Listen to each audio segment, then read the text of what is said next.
La sucia política del sanchismo con la COVID. La irrupción del sanchismo en la política española ha introducido cambios profundos que no son desgraciadamente positivos. Nunca he puesto en duda su derecho a formar coaliciones de gobierno. Desde el primer momento me pareció disparatada criticar la moción de censura o denominarle el ocupa de la Moncloa.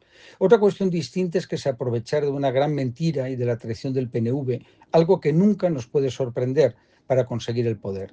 En cambio, se le puede criticar por temas objetivos, como son su falta de patriotismo, su autoritarismo, el querer gobernar sin contar con el poder legislativo, el asalto a la administración, el despreciar los conceptos de mérito y capacidad, el incumplimiento de sus compromisos, la conversión de la mentira en un instrumento de acción política e intentar silenciar a los jueces y los periodistas.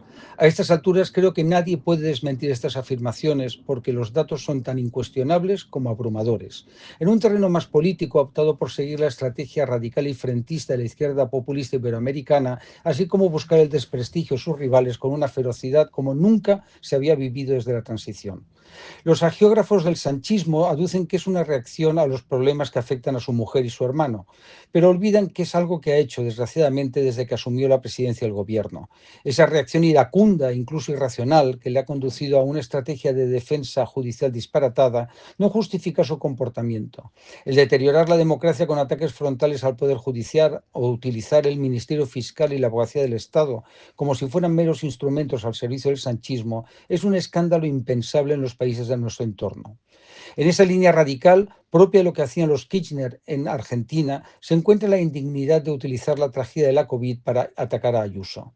La obsesión de los sanchistas contra la presidenta madrileña es impresionante. Esa política repugnante ha llegado al extremo de escuchar a Maroto, que tenía por una persona prudente y rigurosa cuando era ministra, afirmar que los muertos en las residencias madrileñas habían sido asesinados. Es vomitivo. Es una estrategia que comenzó hace 5 años y la mantienen con una perseverancia tan inconsistente como irresponsable, a pesar de las sucesivas derrotas judiciales. Las numerosas querellas han sido rechazadas. Esa actuación basada en mentir y manipular no hace otra cosa que provocar la desafección entre muchos ciudadanos que acaban hartos de esa política deleznable. Es cierto que les ha salido mal y que Ayuso ha derrotado claramente a Sánchez y sus candidatos. No es una casualidad que el PSOE sea el tercer partido en Madrid, tanto en autonómicas como en municipales. Por más que insistan en la mentira y se dedican a difundirla los medios controlados por el gobierno, no conseguirán que se convierta en una verdad. El problema de Sánchez es que solo logra cosechar fracaso tras fracaso en su cruzada contra Ayuso, aunque movilice al poderoso aparato propagandístico que controla la Moncloa. La presidenta madrileña no tardó en responder a las insidias monclovitas. Como no tienen límite en su maldad, es fundamental hacerles frente. Es algo sobre lo que tiene que tomar buena nota Feijóo. Es una estrategia característica del comunismo. Fue utilizada por la Unión Soviética desde su nacimiento y se convirtió en un mecanismo que extendió a los partidos que controlaba. No desapareció con la caída del muro de Berlín, ya que ha sido habitual en sus herederos iberoamericanos. Al rival hay que destruirlo política y personalmente, porque todo está supeditado a ese despotismo que siempre encuentra aliados entre los periodistas, los juristas y los intelectuales. No hay más que constatar el lamentable papel que está realizando Conde Pumpido al frente del Tribunal Constitucional o los lobbies y los grupos mediáticos que se enriquecen gracias a su proximidad con la Moncloa. Es cierto que son mercenarios que antes eran feroces detractores de Sánchez, pero ahora están para ayudar a quien llena sus bolsillos con cargo a los contribuyentes. Ayuso respondió con un vídeo que clarifica con datos irrebatibles la lamentable gestión del gobierno de Sánchez durante la pandemia. Un gran error del PP ha sido no montar una comisión de investigación en el Senado para estudiar lo sucedido durante la pandemia, ya que acostumbra a pecar de ingenuo.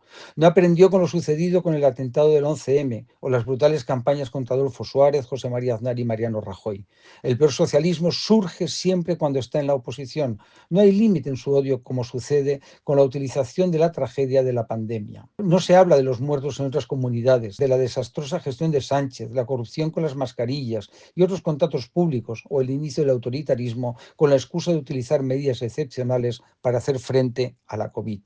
Los romanos fueron muy sabios y las inventaron estableciendo fuertes limitaciones con el fin de preservar la república pública e impedir la tiranía. Lo que hizo y hace Sánchez hubiera sido impensable en aquella época, pero es inquietante que en una democracia avanzada se puedan producir situaciones como las que estamos viviendo. El uso de la desinformación desde el gobierno, llegando al extremo de reconocer y justificar las mentiras masivas, no es algo reciente. No lo es intentar controlar a los jueces o amordazar a los medios desafectos con el régimen, porque son prácticas muy antiguas. Lo mismo sucede con buscar la destrucción del rival, como intentan sin éxito con Ayuso, o enterrar a Montesquieu, como hacen con los intentos para destruir la separación de poderes. Todo ello es la sucia estrategia política del sanchismo y sus aliados parlamentarios y mediáticos.